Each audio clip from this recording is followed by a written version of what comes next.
Okay, ready. In 5, 4, 3, 2.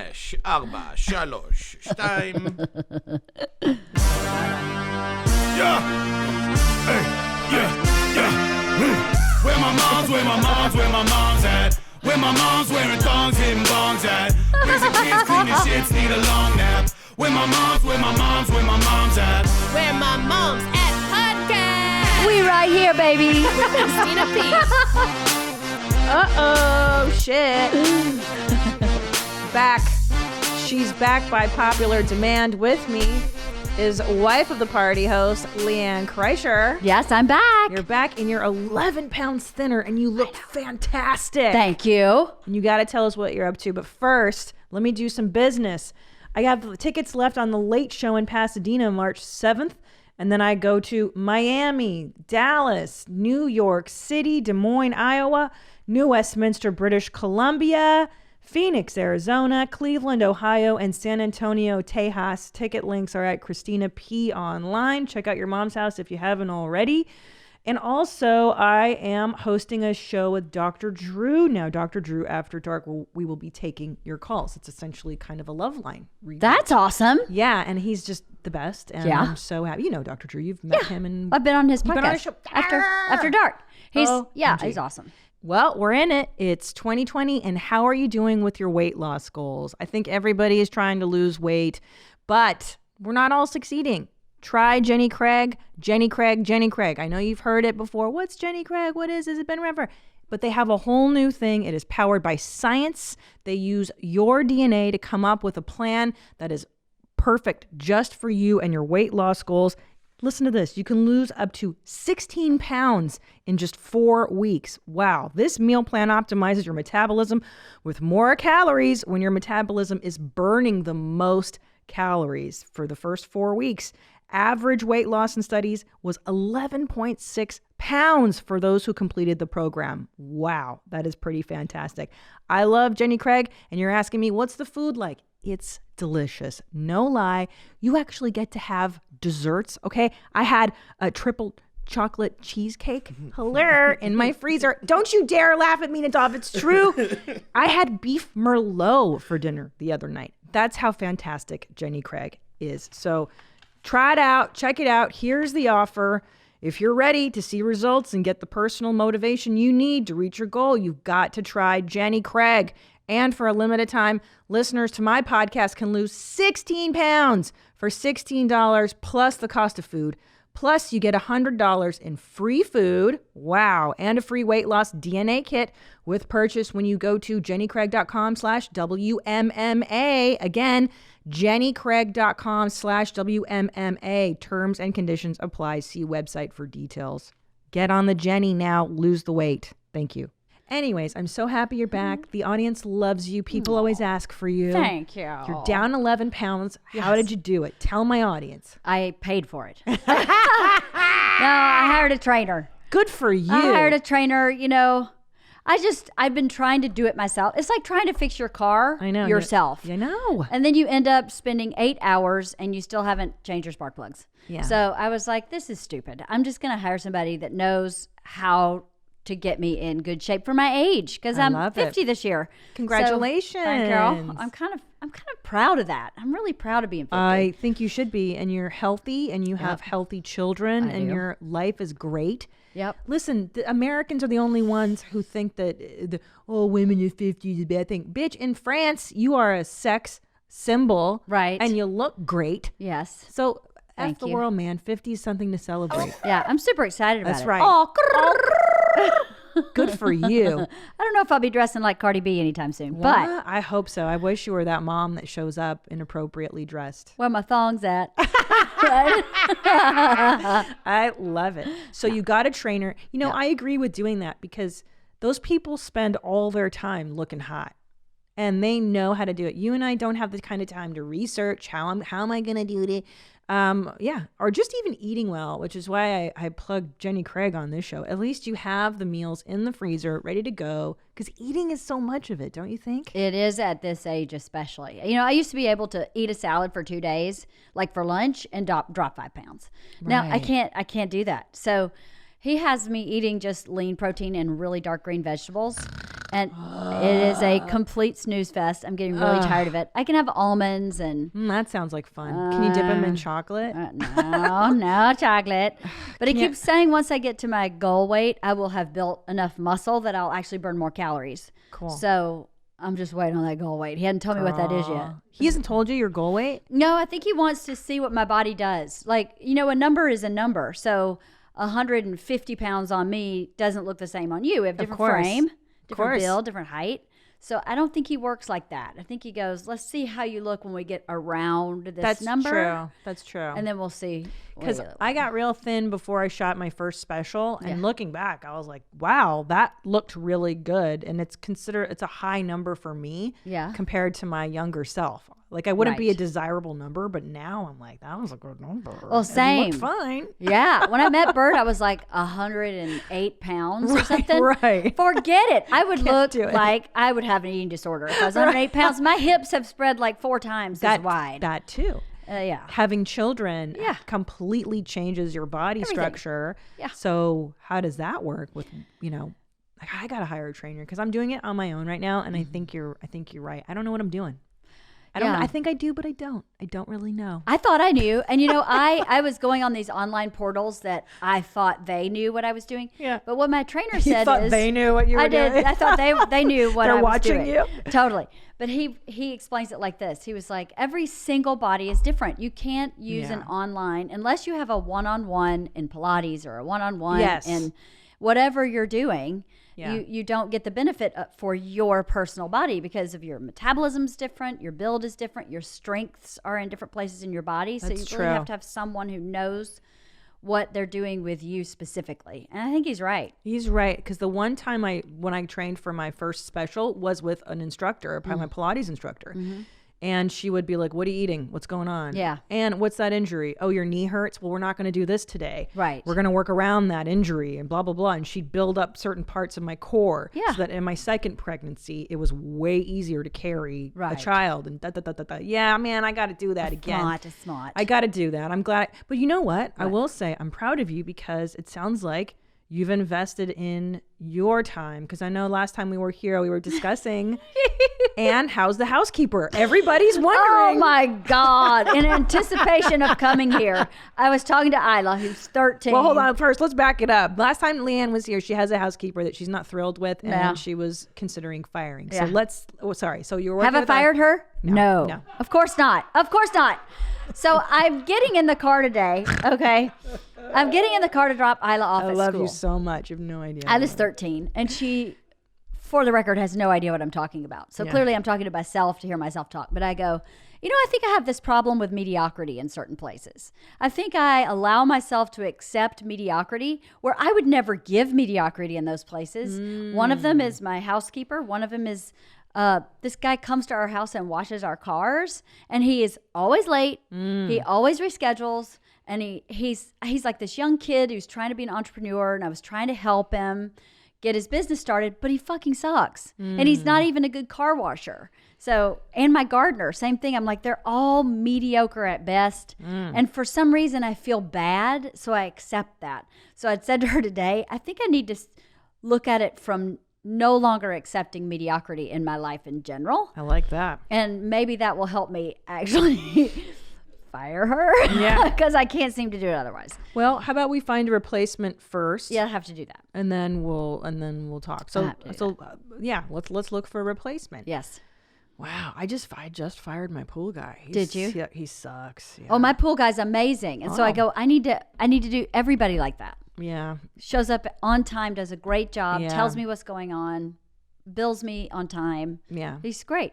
Because I'm telling you, we don't have a rotten egg in this bunch. In our studio, it's Studio Jeans. Right. Everybody we work with, these guys in the booth, we have an intern.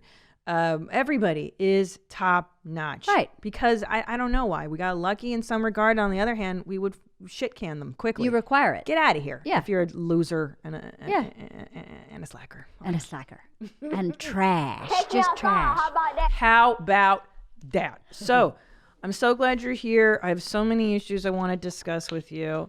You're a varsity mom. You have 2 children, 13 and 15. God damn. So you're in a totally different realm of parenting than I am. What are you dealing with right now? Driving. They're learning to drive. Georgia's learning to drive. I hate it. That is a bit.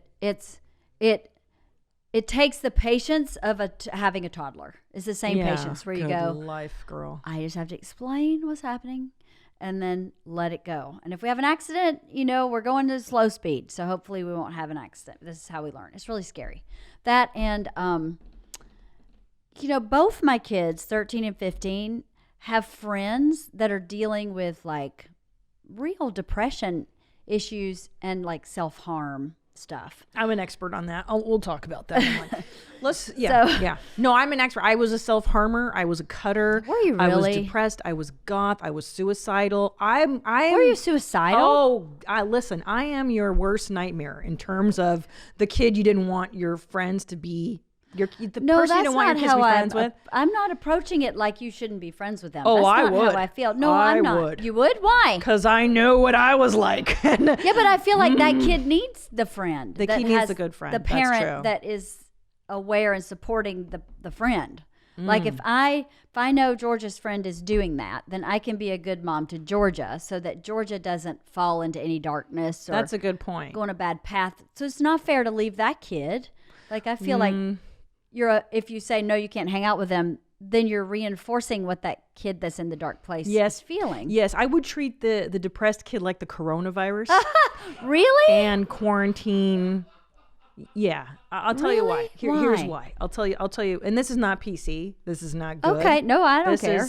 I'll tell you because at least in my world, I don't know. This is just my story, and so maybe I don't know. Let's go through it together. Maybe I'll change my mind as we go through this together. But so my mother was mentally ill. My dad's an alcoholic. I was an only child, so it's a recipe for disaster. Nobody mirrored me. It was a fucking nightmare. So by the time I'm 14, I lose my mind because I realize I wake up and I go, wait a minute, I'm the only normal, and I am in the upside down. Something's wrong here, but you don't know that because you're a child and you think it's you that's messed up.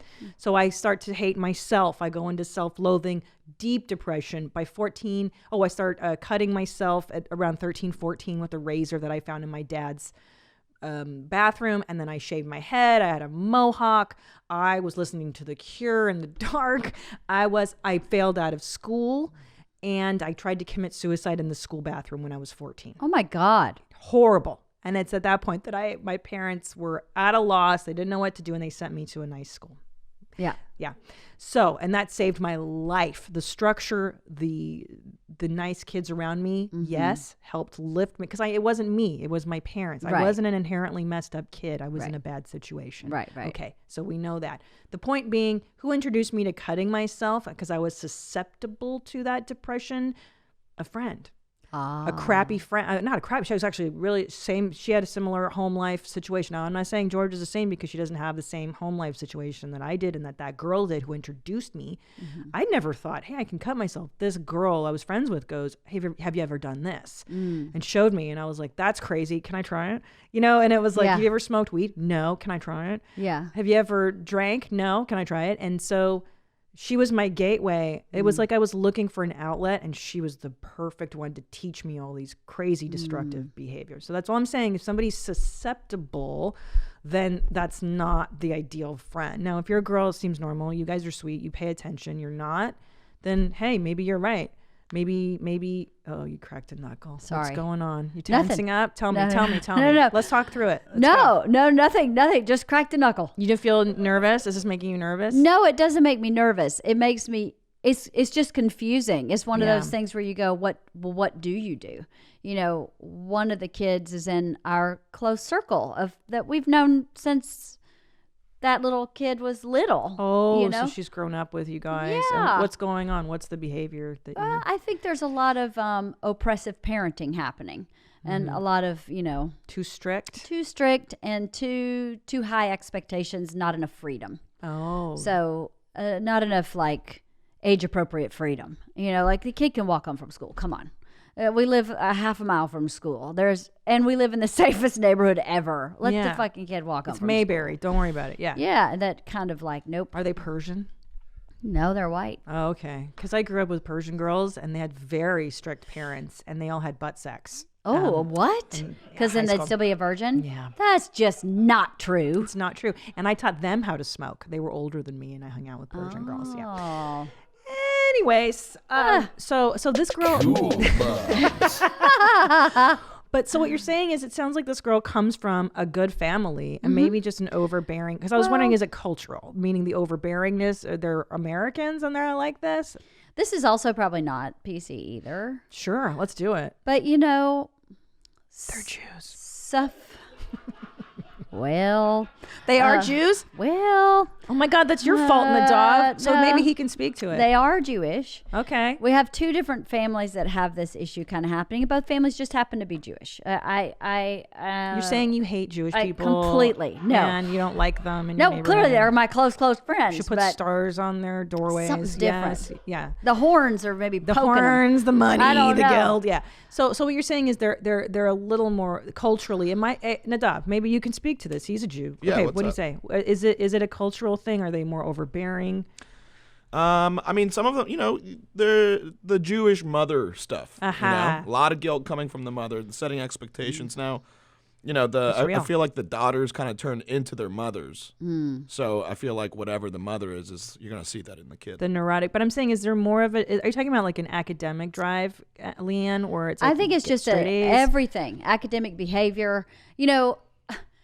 Teenagers act like assholes 90% of the time. It's their job. It's their job. Yeah. And so the inability to just be an asshole is what's happening. Like sometimes you have to know when to parent a teenager and when to just go, all right, you're just being a fucking teenager. You're a toddler. It's their second toddlerhood. Yes, Yeah. it is their second. That's exactly what's going on developmentally in their brain. Is they are pruning neurons at rocket speed, and they're out of balance. There's something in life called equilibrium, disequilibrium, and that's part of your brain development as you go into equilibrium and then you go into disequilibrium. This is one of the most intense stages of disequilibrium as teenager. So you're going to have a hard time controlling your temper, staying on task, expressing your emotions effectively. Well, their brains aren't even developed, so They're just- it makes sense. They're just going at such a high rate of speed that your expectations have to kind of adjust and say, you know what, the room's going to be a mess. You know what I'm going to do? I'm going to close the door. Yeah. Just don't bring your shit out in the hallway, okay? Just close the door. And when Nana comes over once every 3 months, you got to clean it. Yeah. And you just adjust yourself and go, well, then your room doesn't need to be like a show palace. Right. In this stage of your life, what's really more important? Right. That you have a place that you can really call your own. That kind of stuff is not happening in those households. Like there's no place where that kid can walk home from school, screw up a homework assignment, have a messy room, Right. not put their toothbrush back in the holder. Like it's just like this. So perfectionism, and that's going to be its own. That can be its own thing. I think at the that end is of the depressing. day, it makes the kid feel like I can't do anything right. Yeah. Like, and I have nowhere to go. Yeah. No safe place. And so they from what I understand about cutting is it's anxiety or depression. or It's a anger. release valve. It's a release, right? It's the only way you feel anything. Right. Is this girl cutting? Yeah. Oh boy. So this is a red flag behavior, and if you're at that point, it means that you're so numb and you're so lost that you don't think you can be. It's a behavior. When I was doing it, it's because I was so numb and lost, and it was like a release valve. It's the one way I could feel, and it's harmful because it leads to other cutting and potentially it's the beginning of a dangerous slope.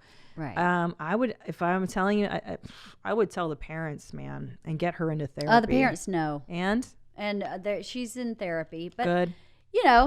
Therapists are like podiatrists. Some are good, Yeah. some are not. So this one's not a goodie. I don't think so. I don't think that from what they're telling me, the advice, I think, I don't think so. Is she in sports or any type of She's extracurricular? actor.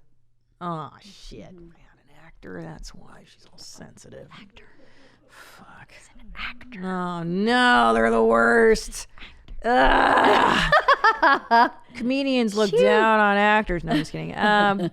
Well, so she's a creative. She's sensitive. That's the problem. Yes. Now you got the perfect storm for a girl to develop. Is she into eating disorder yet? Are we there? Any kind I of don't think so. controlling behavior? I don't think so with that, but I don't know. Well, yeah, as now that you say that, yeah, she's a vegetarian. Okay, so she's already going into eating. So she's controlling. Yep. It sounds like anxiety. It does sound like anxiety. Well, that kind of a home life would produce anxiety, right? If Yeah. everything has to be perfect and she's falling short constantly, she's going to want to control something. right. Yeah. You know what? I mean, fuck. I would more therapy, group therapy. Well, the thing is, when she comes physical to our activity. house, when we're all together, this is the interesting part. When we're all together as a group, she is very quiet when her parents are there. Doesn't really say much. Doesn't really do much.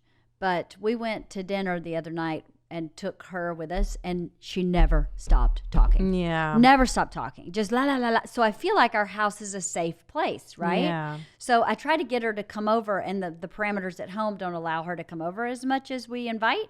But I keep feeling like if we can just get her over here and get her 30 minutes of like, oh, Yeah, it's true. thank God. I can say whatever, do whatever, eat whatever's in their pantry. Nobody says anything to me. That's so funny because the thing that saved my life was having my friend Shauna's house and Jenny's house.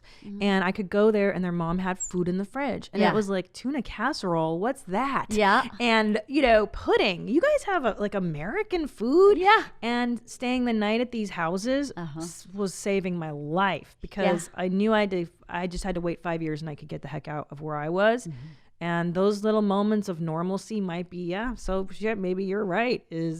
And I would say as long as your daughter doesn't show any proclivity towards those same behaviors and this Right. girl isn't going to drag her into eating disorder, weird stuff, Right. then yeah, man, have her over and try to lift her little soul. That's I feel that way too. I had a family that was the same for me when I was living with my mom across the Right. street. That I remember opening their pantry door because my mom was macrobiotic. Oh, God. So I opened the pantry door and it was like angels sang. Yeah. There were Doritos. Oh! And those I love those little crackers with the cheese well that you spread with a red stick. It's just like those are nothing so nutritional.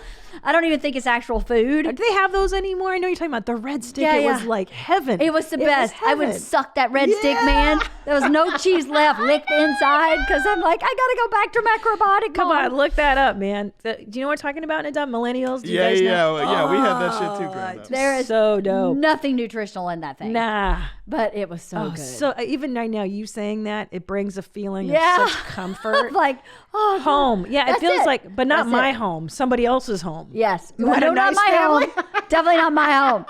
But that family, actually, I was with them Oh. 7th and 8th grade. That's the best. Oh, I would die for those. Me too. I could eat 10 of them right now. I would right So now too, especially since good. I've only eaten grains and lean protein for How long have you been on this diet? since the week after Christmas. Get the fuck out of here. Have you splurged? Have you broken down? Yeah, I have. What have you done? Totally. Pizza? No, not really. I've done it's been more like event related, like Oscar Yeah. night I ate. smart. Chinese New Year I ate because our closest friends are Chinese and Vietnamese, so we always You had celebrate. to say that because of the Jewish thing. I know, totally. Sorry. Just qualifying that I'm not racist. Yeah, Okay, so whatever, like stuff like that. Chinese New Year, Yeah. Oscar night. There's been like 3 or 4 days where I've been like, whatever. The other night, the girls and I went to the movies and had dinner before, and I ate like perfectly all day, and then I shared dessert with them. Because I'm not going to not do something. That's the thing too, is you gotta fucking live. You gotta live. You gotta live. Gotta have a little bit of normalcy. And you can go off the rails like one day a week on these kind Totally. of diets, I think, and still Yeah. be okay. It's Yeah. not gonna mess up the whole thing. No. You know what I love? Natural looking foundation. There's nothing worse when your foundation cakes and gets in the cracks of your wrinkles. I hate it, but that is why I love Luminous. Have you seen those fancy makeup artists? They use airbrush and they airbrush the makeup on you. That's what Luminous is. And now you can have it at home and have your makeup look like it's professionally done, but it doesn't look like you're wearing a ton of makeup, which is why I love Luminous. The reason they can make this foundation look not blotchy and not fake and cakey is because they use a 4-in-1 formula. Listen to what this is. It combines your moisturizer, your anti-aging serum, your concealer, and your foundation for flawless, younger looking coverage. It's easy to use. I know you're like, I don't know how to use the gun. It's if I can figure it out, you can figure it out. It's so easy and it's actually really fun. And it uses 10 times less makeup. That's pretty good too. So you're spending less money on your foundation, which is fantastic. It's easy to use. I like how my skin looks and feels. It doesn't look gross and it doesn't settle and get blotchy, gross. So try it out yourself. You have to try it, ladies. I'm telling you, it's the best. Luminous Air has a limited time offer for you right now. Go to trysilk.com/WMMA to get 60% off your Luminous Silk 4-in-1 airbrush system. That's trysilk.com/WMMA. Get smoother, fuller, and more natural looking foundation coverage. Visit trysilk.com/WMMA today. So you've got depression friend, self-harming friend. I mean, I'm glad that the parents are involved. My parents didn't know until it was really late, and Right. I'm not sure what they would have done had they found out sooner. Right. I'm not sure it would have been good for me, so I'm glad they didn't know. Mm-hmm. But okay. So what else is it like having a teenager? So what was the first one you said though? The driving. Driving. Do you have anxiety about her being, I mean, it's not even her driving, it's other, I mean, you see these maniacs. Yes. I got sideswiped the other day. Just driving down the freaking highway and this person just bumped into me. That's in my big old terrifying. truck. I mean, I'm in a Navigator. You can't really miss me. Yeah. And he just totally bumped me and then kept going and zigzagged through traffic. Didn't hurt my car, didn't cause any accident, but I thought, Thank oh my God. God, if that happened to Georgia, Yeah. I don't know. You know, I did a good thing with her. When she got her permit and was able to drive, we sat in the front seat of the car and I went, let me tell you something right now. I know that you use the two words, I know, incessantly in life, but in this car, you don't know anything. Yeah. I've been driving true. 30 something years and you have never been driving. So I don't want to hear I know out of your mouth for anything. I know. I want you to do exactly what I tell you. Yeah. How about that? Well, because it's also, there's so many variables. It's really out of your control when Yes. there's, most of it is out of your, sorry, I'm just making sure my kids are okay. No problem. It's out of your control. It's defensive driving, Yes. as Mr. Consolo would say. My driving teacher, he was a phys ed teacher who was our teaching instructor at my high school. And he would say the best advice he ever gave to us, he was like, first of all, so inappropriate. He was like, these bicyclists and their faggy shorts.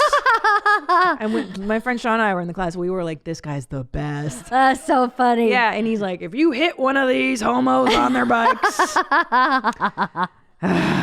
You're in your big trouble. fault. Yeah, don't hit these faggy guys on the bikes. And he goes, number 2, if you do see an accident on the side of the road, keep driving. Do not pull over and be a good Samaritan and help somebody out of a twisted car. You will get sued. They will find a way to make you liable if you hurt them. And I was like, wow. He's like, dial 911, but do not help somebody. Wow. Yeah, that was LA driving school. But so it is scary. It's scary to think of your children out in the world. Just It is. out in the freaking world, man. It is. You know, it's already scary enough to think about what they're doing like on social media that you don't know Get about. out of here. And to think, you know, there's a lot of trust involved in parenting a teenager that I guess in some ways is better than it was when we were kids, but in some ways it's worse. Yeah. The social media part is worse because it's so instant.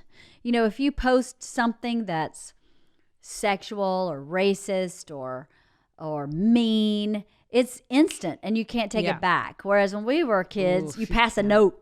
Yeah. You know, here's your note. Here's your note, asshole. And if the note Yeah. starts passing around, you can take it back and rip it up. Well, Yeah. you can't do that now. You know, No. you take a picture, you have to go to have it processed at the photomat.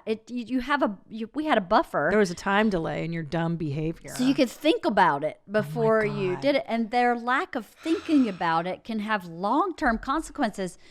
And it's really hard to get the brain we were discussing earlier to think about stuff. The one that's pruning all these know. neurons, they're not thinking about shit. Oh my God. Can I just tell you, I just remembered when I was in 7th grade, I was obsessed with this boy. And I'm so oh my God, I'm so embarrassed even just thinking about it. I wrote him a note. It was like, meet me at the movies. Oh my God. Yeah, like your secret admirer. Oh my God. I know. And I was like 6th grade. But I didn't give it to him. Thank God. Thank God. Because it was, even now, I'm so deeply embarrassed. Just even, oh my God. Is it cringy? Yeah, I'm so embarrassed.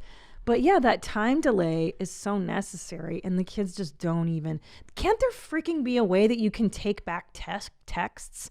Like, I don't know. Why haven't they developed that where there's like a time delay of like a day delay? There should be an app for teenagers. It's like you can only send this 24 hours from now. You have to double okay the thing. That's not a bad plan. I know someone developed that app. Yeah, right? That's a good plan to have it have a pause. Can't that be the thing on the next Apple phone? That'd be awesome for teenagers because I think they just don't think about it. No. And they how could they? Most of the time they don't have enough experience in life to understand what the consequence even would be, what the possibility of the consequence. They're not thinking about I'm looking for a job and someone sees a naked picture of me because I texted it to boys who passed it on to pass it on to pass it on. Oh my God. Speaking of, do your girls like that movie To All the Boys I've Loved Before? I don't know. On Netflix? I don't think so. The one with, Google that shit. You're gonna die. Yeah, with Lara Jean.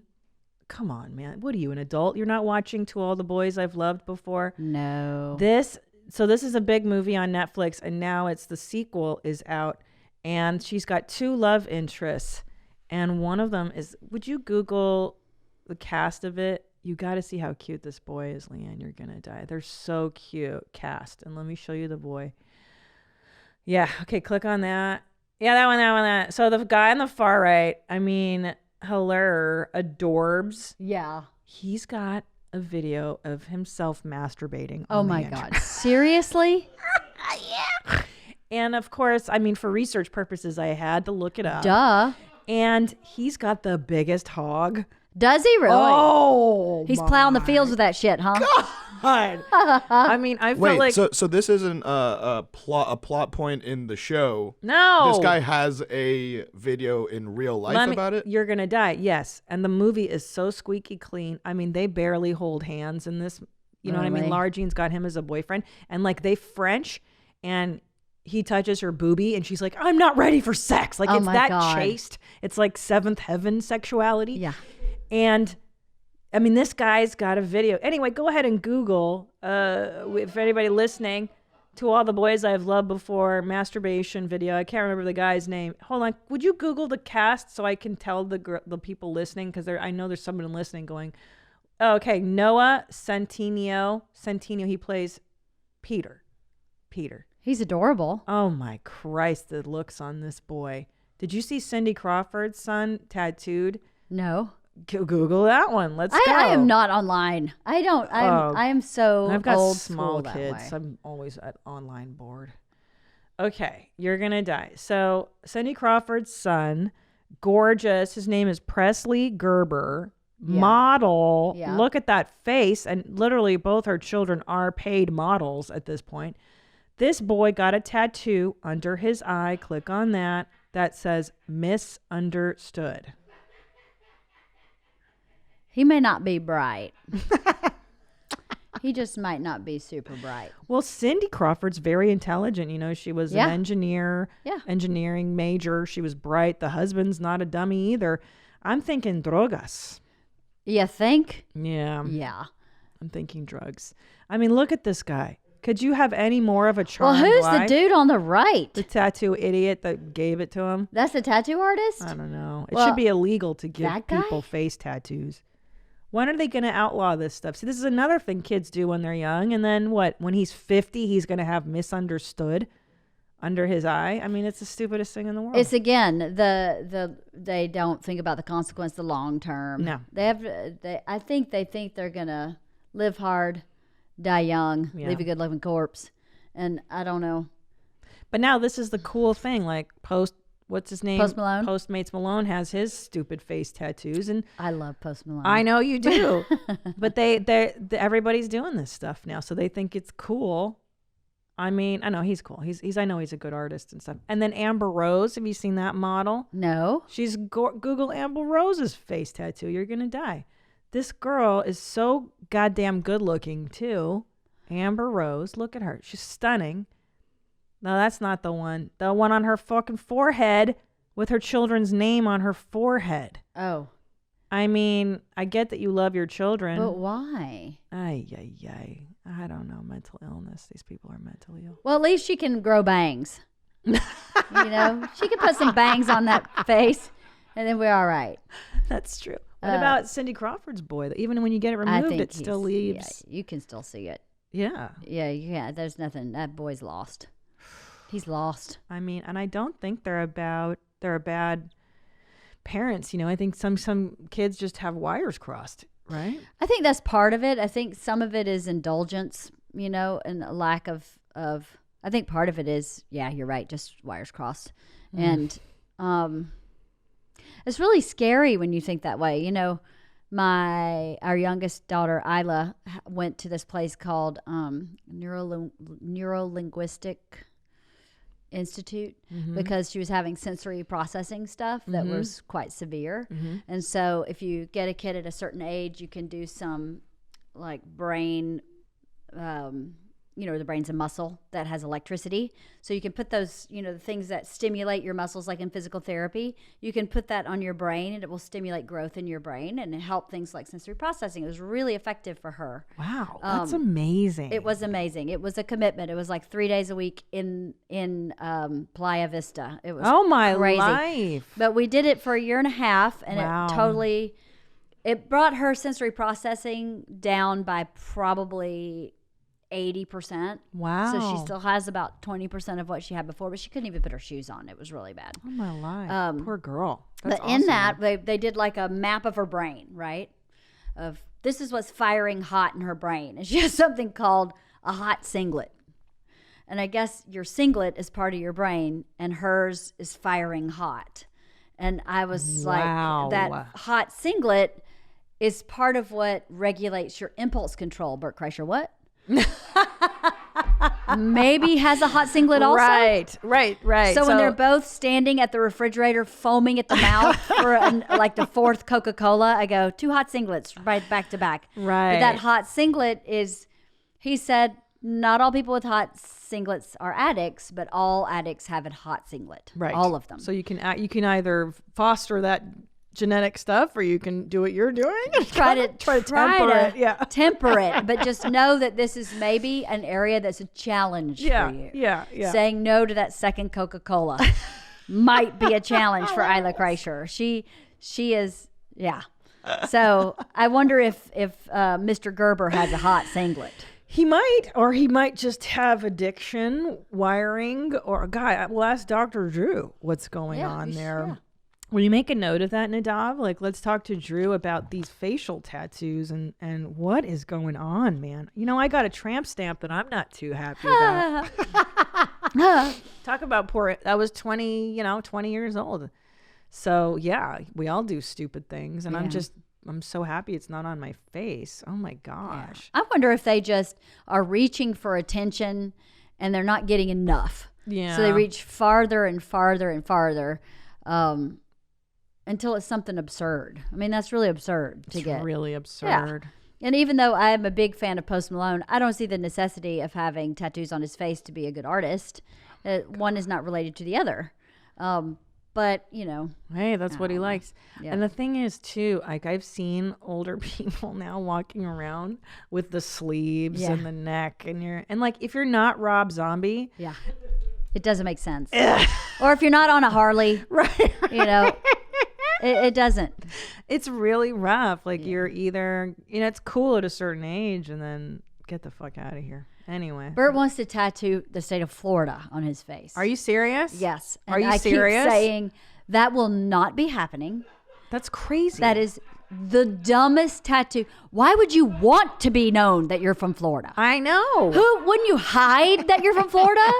I mean, every headline is Florida man does something really ridiculous. Florida man does something really stupid. Why would you put that on your face? He's crazy. He's dumb. Why doesn't he give him the tattoo somewhere?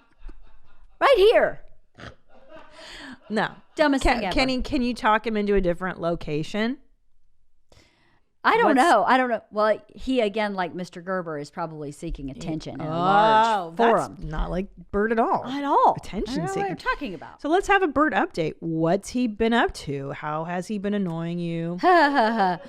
All spouses do. It's their job. You know, we've had a really intense couple months. He's been really busy, and I've been having to have his back a little bit in the business side of life. So lately, I feel like we're business partners, probably since November. It's starting to kind of come back to normal now that he's on the road. But we've been in like high intensity business mode for a few months now. Wow. So he hasn't really been bothering me, but but we've also been like working a lot. That's so funny because Tom and I have been business partners for the last decade and married. And I don't know a marriage outside of that dynamic. So that's interesting. I wonder what that would be like. I wonder that too. Work with my husband. Because I've been his business partner for at least 10 years also. Yeah. Like when he started really touring clubs and we started doing merchandise and stuff like that, I started really getting into his business side of his business a lot more. Kind of have to. It's just gotten more, and the busier he's gotten, the more involved I keep getting pulled into it, not even by him, but by managers and agents, because I actually answer text messages and emails and he doesn't. No, but people do that to me too to get a hold of Tom. Yeah. Like, can Tom? I'm like, bitch, don't text him. Right. Why are you texting me, dude? Yeah. He's got a phone. Yeah. He's ignoring you, obviously. Right. So you guys are busy, but is that working relationship? It sounds like it's kind of great. It sounds great. Like you guys are jamming along. Yeah, we do. We get along really well. I think sometimes we get along better in business than we do in not business. Sometimes, right. Like, marriages ebb and flow, and sometimes you're really clicking, and sometimes you're aggravated with each other all the time. I think that's a natural part of being married. So, for whatever reason, in the business realm, we almost never have a disagreement. It's really great. Odd. Yeah, same Tom and I are very eye to eye on. Yeah, I would say the vast majority. Is a great way to put that, we share a similar value system, and that's important. I think that just helps, rather. I think so. It's an understanding of your path and your goals and your branding, not to use that stupid name, but everybody uses that name. But, what works for what he's trying to do and what doesn't. And I think we definitely see eye to eye on his business. That's great. It's the parenting piece where we don't always see eye to eye. Yeah. What's the biggest discrepancy you guys have? He's very patriarchal in his thinking, and it's a subconscious patriarchy. And he's living with 3 women who go, "What? What does he want? Wait, what do you mean?" Like he'll say, the other day he goes, we were talking about, I don't even remember what the argument was, but he was upset with the girls for, I remember. They had overscheduled themselves for the weekend. Too many sleepovers, too many parties, too much to do, and now they were all grumpy. And he didn't want a grumpy house. He wants no grump in his house. Oh. And so he sat everybody down in the living room and he was like, "Let me tell you how this works. If I want to go to dinner, we go to dinner." And I went, "Hold on. Wow. Hold on 1 second. That is actually not how this house works." And he totally shut down. Take me outside. How about that? How about that? So why he shut down, meaning like you put a stop to the tantruming of I want everything. I want everyone to be pleasant. Yeah. And it stopped him. It just made the tantrum. You know how the kid gives you the silent treatment in the tantrum? It went to that. And I was like, let me explain what's going on here. That's never happened. Yeah. Like you've never come in and gone, "I'm going to dinner and we're all get in the car." That's not how you've ever behaved. So don't present it like that's the way our house works. It's not. But his initial first thing is, "But mine and me and my. And so I always have to stop and redirect and handle everybody with kid gloves. And I can't just say, "You're full of shit," in the moment, because he's emotional. He's too frothy. Too emotional. As parents, we want to encourage our children to pursue their dreams and provide opportunities that give them the best chance to succeed. Of course we do, right? And sometimes that means optimizing their routine, making it more flexible, more dynamic, so they have more time to focus on the things they love. That's why there's Laurel Springs. Laurel Springs is an accredited online private school for students in kindergarten through 12th grade. You hear me? So what that does is, like, let's say your kid's in school and you think, oh, they're great readers. Oh, they should be accelerating in this, blah, blah, blah, blah, blah. Go to Laurel Springs and you can supplement your children's education with their programs, because Laurel Springs recognizes that each child is a unique individual with their own personal interests, special talents, and unique learning style. Their flexible learning program offers challenging and diverse elective courses, and Laurel Springs is accredited by the Western Association of Schools and Colleges and Advanced Ed, which means their transcripts are recognized by colleges and universities worldwide. Why not? It's a win-win. So try it now. Register your child at laurelsprings.com/WMMA today and receive a waived registration fee. Very nice. That's laurelsprings.com/WMMA for your waived registration fee. laurelsprings.com/WMMA. Very good. Thank you, Laurel Springs. Isn't that interesting? Now, see, LeeAnn, this brings me to my next point. Which is what? Which is, now, I have a theory, and I'm not sure it's spot on with the reality of the world. Maybe it's just the reality of my own house. Maybe it can't apply to most of my listeners, but I feel like the woman is the center of the home universe. Mom, not dad. Mom sets the tone for the whole mood. We have to milk our bears to keep dad from killing the young. Faux show. For sure.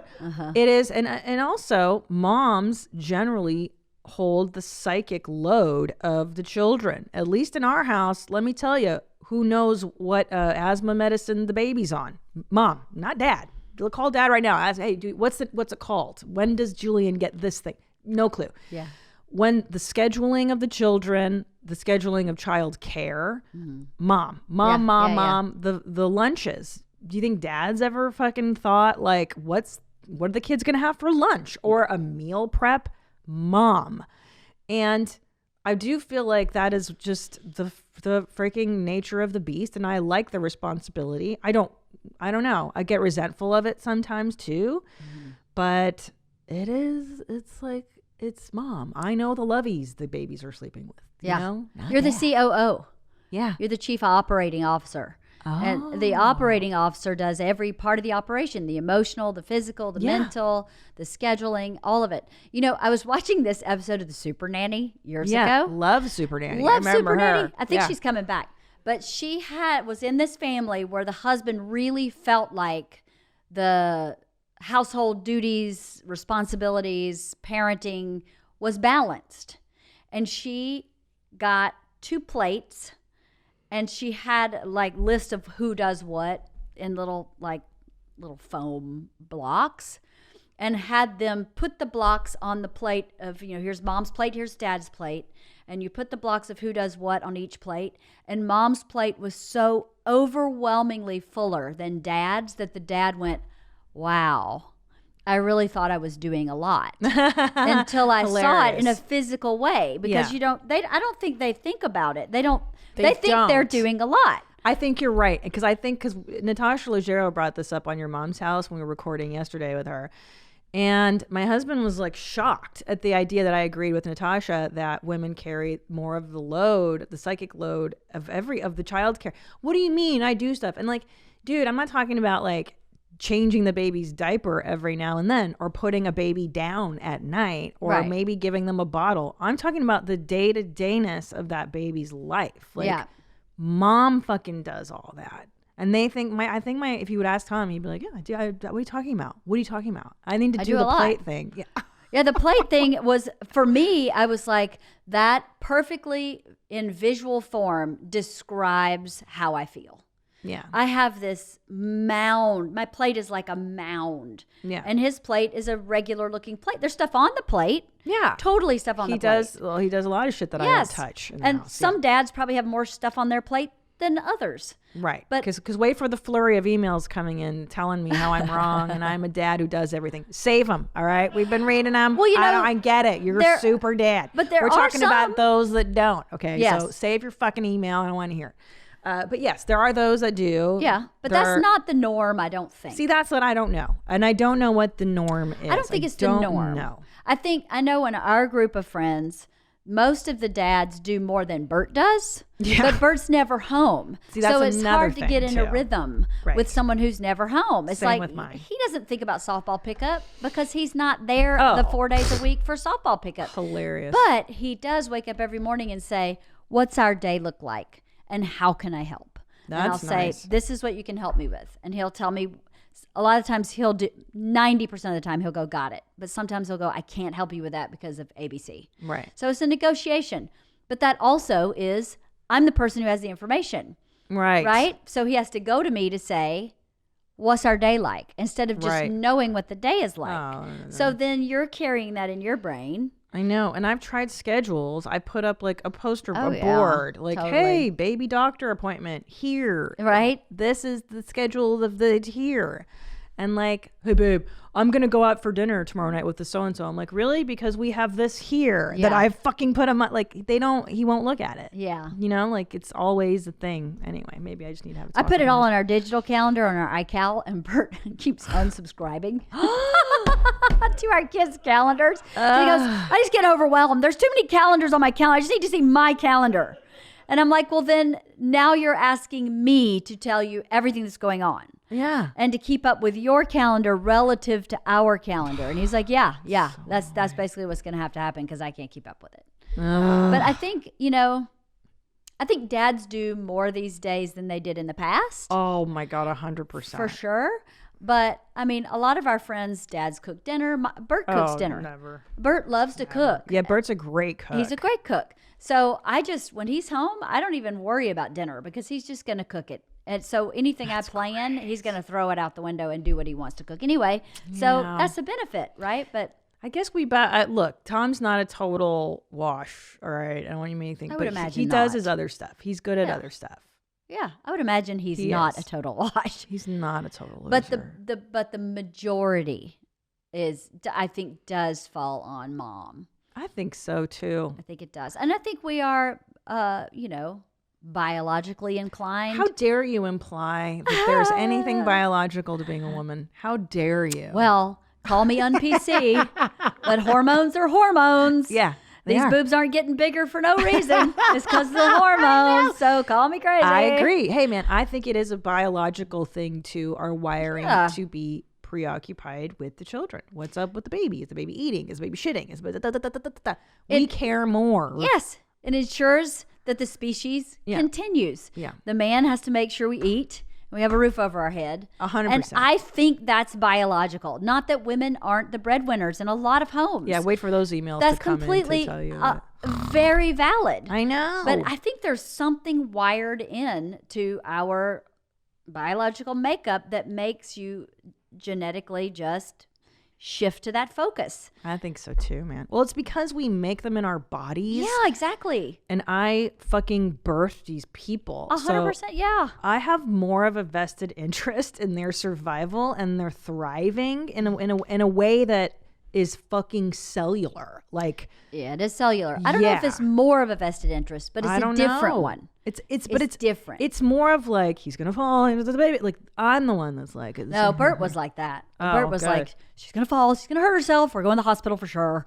So I don't know about that, but I think his focus for his kids are about male focuses, like being responsible for what you say Yeah. and do, not being a baby when something happens. It's very kind of male focused, where mine is more about like, be able to figure out how you're feeling, and how you're feeling may not change the situation, but at least you'll know how you're feeling and you can talk about it. Bert's focus is less that and more like the job has to get done, so you're just going to do it. I know you hate doing dishes. So do I. Do the dishes. Where I go, well, is there something causing you anxiety about doing the dishes? Then Right. figure that out I'm the and same then do way. the dishes. You still have to do the dishes, but at least you'll understand yourself better. So it's just, I think he's very male in that way. And it's just different. It is different. We have different responsibilities, different wirings, I guess. Yeah, it's interesting. It is. It's all changing and shifting too, because women are in the workforce, and this is kind of a new thing in evolution. Our evolution as humans. I mean, when did women start working? Like the 70s? Yeah. Dude, that's not that long ago. No. My mom was the first generation of working divorced mother. Right. In the 80s. Mine So too. we're like, this is still a social experiment. And who knows what it'll look like when our children have children. And God damn. Yeah. Oh my gosh. It's so hard. It's so many relationships to navigate, because you've got the relationship with your husband, and then the relationship with, two children. One child is different than the other. So you have a different relationship, it's like constant. It's this constant. Is this what people do? Just relationships? And I don't think this is what most people do. I'll be honest with you. I think most people just kind of, or at least this is the way I feel. I feel like there's no way everybody works this hard. Like it looks like they're not working this hard. Everything looks very effortless. Yeah. So how is your life so effortless? And I'm so conscientious about mine. Me too. Which makes it worse. I'm so neurotic. Yeah. You know what someone said to me? They read this book. I have this thing about integrity, right? I have to be in integrity. I say what I do what I say. You know what I mean? I have to be in integrity. And she read this thing in this book that said, the people who are focused on integrity have the hardest time in life. Oh, I bet. Because they can't not be in integrity. So the people who aren't focused on that have a much easier time in life because they just don't worry about it. They just go, I couldn't make it, sorry. I'm focused on thinness. That's where I want. I just want to be thin. Yeah, no, I hear, I know what you're saying, because you're trying to live up to an ideal, like your own set of ideals that you've set up for yourself. And you're going to piss off a lot of people. You're going to disappoint people sometimes when you live like that. That's just the nature of that beast. Right. So, but that's your cross to bear. And like, for me, my whole life is to break the cycle of nonsense that my parents grew up with and that my parents raised me with. That's my thing. And I'm like, I am not going to pass down this nonsense that I grew up with. And my kids are not going to have the same bag of bullshit that I had to deal with. And it's a lot of work for me to go to therapy, figure out how I was, raised. Oh, that's not accurate. Oh, that's not what most people did. Oh, shit. Okay, well, how do I feel things? How do I do? Because I was completely raised in the upside down. So I have to learn to be a person. Yeah, I did in too. this lifetime. I did it's too. Exhausting, but that's kids. why. And I think that's part of what makes it harder. Yeah. Is that you're conscious really living. making it up as you go in a conscious way. Yeah. It's exhausting. So it's a lot of brain work. Yeah. Whereas if you had that modeled, it's just like learning a sport. Yeah. If you play golf from age 5, you don't really think about golf the way someone who's starting to learn golf at 30. Yeah. Because everything is built language. in. Yeah. Same with a language, same with anything you learn as a child. Yeah, so if you so don't learn true. how to parent as a child, the effort and energy it takes to learn to parent has got to be, it's just like a sport. It's exhausting. And then there are days where you get triggered by stuff that's happening in your family. Oh, yeah. And then now I'm like, oh God, then that's a double program running in the background of my brain. Yeah. It's exhausting. It is really exhausting. is. But what's the alternative? It's either don't have a family so you don't burden yourself with trying, or you repeat the patterns that you were taught. And that sucks too. Now I'm going to damage my kids and let them be miserable. No, it's not going to work. So what are my Well, you're going to damage them anyway. They're going to come out of this life that we've worked so hard to do, and they're going to be like, my mom such a bitch. was terrible. She worst. made me empty the dishwasher. Yeah. Well, 2 comedians as parents. I mean, at least you've got you being normal with Bert. Bert's the comedian, and then you're a civilian. Sort of, yeah. Podcaster, Mostly, sort of, yeah. mostly creative. I'm mostly civilian. But you're not a stand-up comedian. I am not. Which is I am the not that beast. craziest. Yeah, Yes, yeah. it is. So you've got my kids have 2 stand-up comedian parents. There's no way they're going to come out unscathed, but it's not going to be at the level that I had it. That's right. Yeah. That's So right. There you go. I'm just trying to do better than my folks. That's all I'm trying. That's all you do. I want them just to take my calls. That's all I want. When they're 40 and the phone rings, and it's not. I don't want the shit. It's my mom. Oh, hey, it's my mom. Hey, mom. Yeah. I feel that way too, and I feel like I'm already getting shit, it's my mom, and I'm thinking in my head, motherfucker, I have done everything right. I have done it all right. You answer my phone call. Girl, I wish you were my mom. I don't would deserve love it. I would love to be I'm an raised by awesome you. mom. You're amazing. I'm a little too. My therapist said I tend to be a fire hose mom. What's that mean? Which is someone who goes, I'm so proud of you. You know that you have worked so hard to be on this softball team, and I know it's your first game of the season. You've never started before, and you're nervous, but you should be so proud of yourself. I am so proud of you. And then Georgia has a complete anxiety attack because I've just fire hosed her with positivity. Oh, that produces anxiety in her. Well, Yes. what's the normal? What should you? She said I should go, I'm really proud of you. I hope you have a great game. And then fire hose her when the game's over.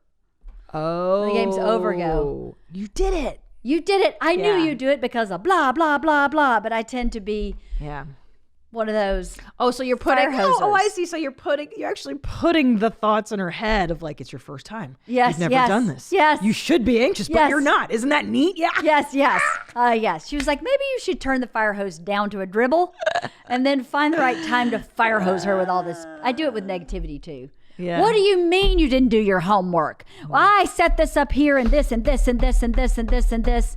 And then I just fire hose them Yeah. because I'm too intense. Yeah, but that's, hey man, better too intense than no intense. Yeah. There are parents who don't even know their kids aren't doing homework. That's true. And hey man, I would have taken an involved parent over the indifference that I felt. Right. You know? Yeah. Ugh.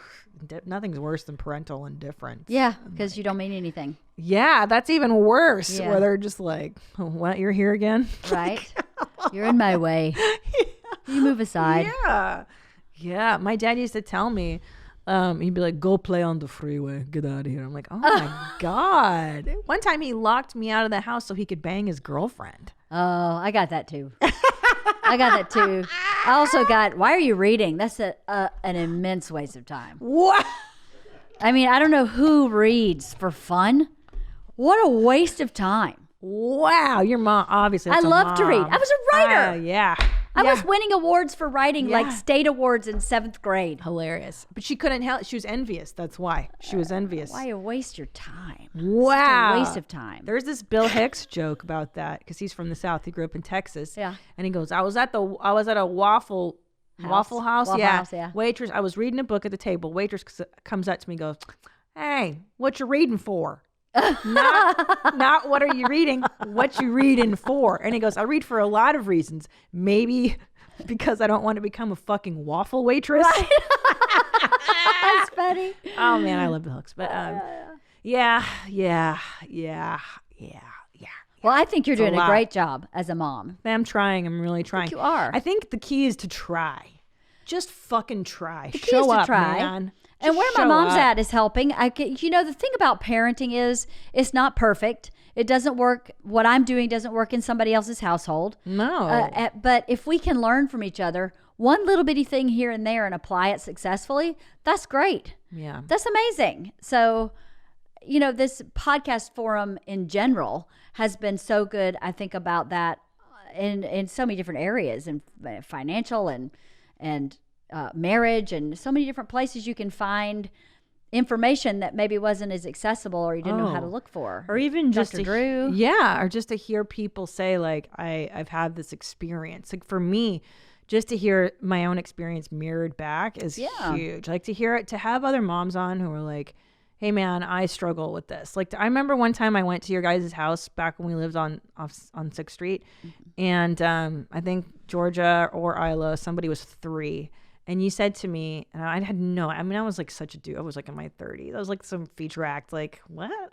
And you're like, I have to tell you, Christina, I am struggling. You said, I am struggling to parent this girl right now. It was Isla. Yeah.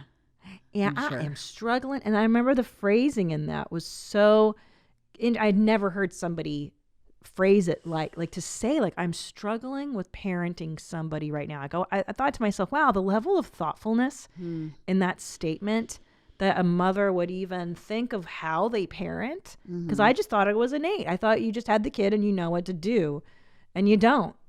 And I was so taken with that, like, wow, that's so rad that she actually is cognizant of the struggle. Yeah. I really struggled to parent Isla. A lot of what was going on for her was the sensory processing stuff, which I wow. didn't know. And I had never heard of. I had no idea what her emotional response to sensory stuff was about. And I didn't even connect it to being sensory. So she was such a struggle to parent.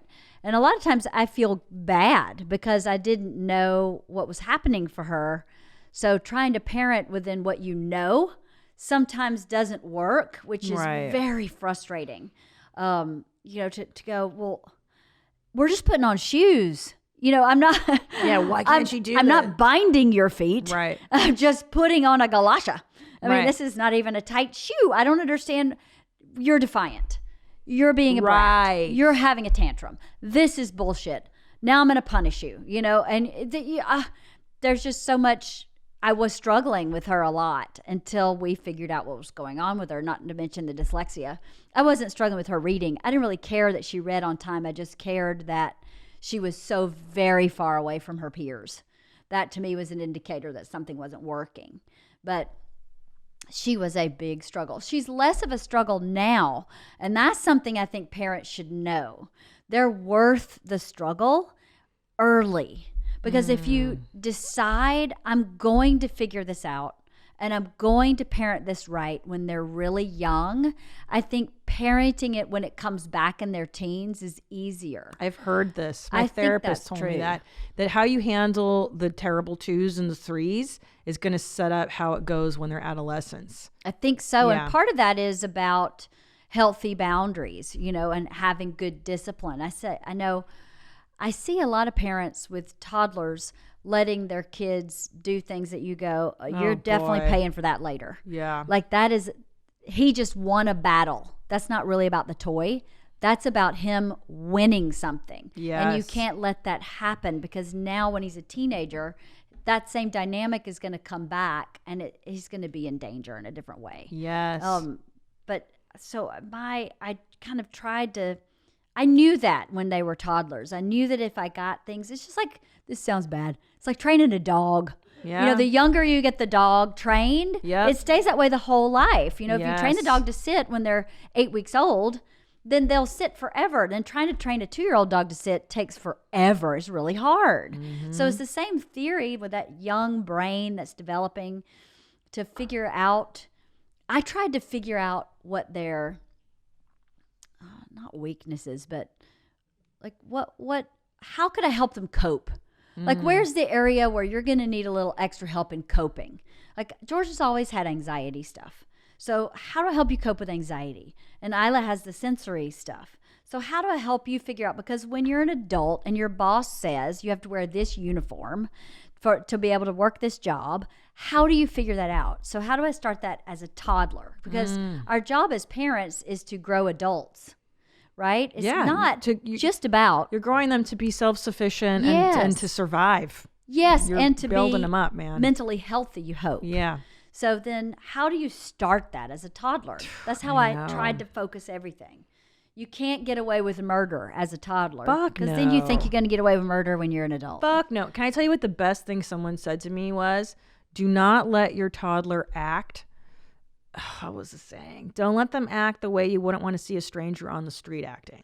Interesting. Right? Like meaning like if I just saw somebody stand on top of the chair and scream, would I think that's cool? Right. The answer is no, dude. Right. So if you're doing that in my house, what are you fucking nuts? Like that's not going to go down, bro. Yeah. How they speak to you, all that stuff. Would you want to see just somebody in the world doing that? No. It would not be acceptable in any society. Yeah, so you beat the shit out of them. Totally. Bam, bam, bam. And a lot of times I tried to, as a child, go, this is something that never happened in my house growing up. Sure. What's going on for her? Yeah, I do that too. What's really going on? Yes. Is it hunger? Is it tired? Yeah. Is it anxiety? Is it we haven't been paying enough attention to you right now? Is it an attention thing? Is it, Are you just being a brat? You're just being a dick. You just feel like you're acting out. Yeah. Are you growing? What is it? To parent that. Yeah. Sometimes the behavior, but really that. I think you're really tired. Let's go lay down. Yeah. Take a I chill. don't want to lay down. Blah. Well, we're going to do it anyway. I'm going to lay down with you. I'm tired too. So you help me lay down. Let's lay down. And then I go to sleep and it all changes. Yeah. And then you have a conversation, not when they're that young, but as a teenager when that stuff happens, I have a conversation with them later and say, I think this is what was going on. So you should know this about yourself. You should know that when you get tired, you're a dick. Yeah. So go lay down for 30 minutes. Yeah. And then come back before you do anything Because else. that's teaching them to even monitor your own self-care needs. Like, oh, I'm tired. I shouldn't ignore tired. I should try to respect my body and sit down and rest. Yeah. Yeah. Even if I do with Ellis, because he's so energetic. He won't lay down. He won't go in his room. All right, let's just chill on the couch. Let's have a snack and watch a cartoon for a minute. You know, I'm not opposed to cartoon. I don't think you should be regulating that. That makes me crazy too. Like, no screen time. Oh, really? So they can grow up and be one of these weirdos that doesn't know what Friends is. Like, that's an important part of life too, is knowing what water cooler chat stuff is. You know, but anyway, Totally. That's my thing. Anyways, I gotta go. I have to pee. I'm so glad you've joined. I really love it when you're here. Please I love come back coming. I'll come soon. anytime. Please come I love back. seeing you. I love Seems to seeing me you this is the too. only time we can get. I know. we For get work. to see each other. What an asshole.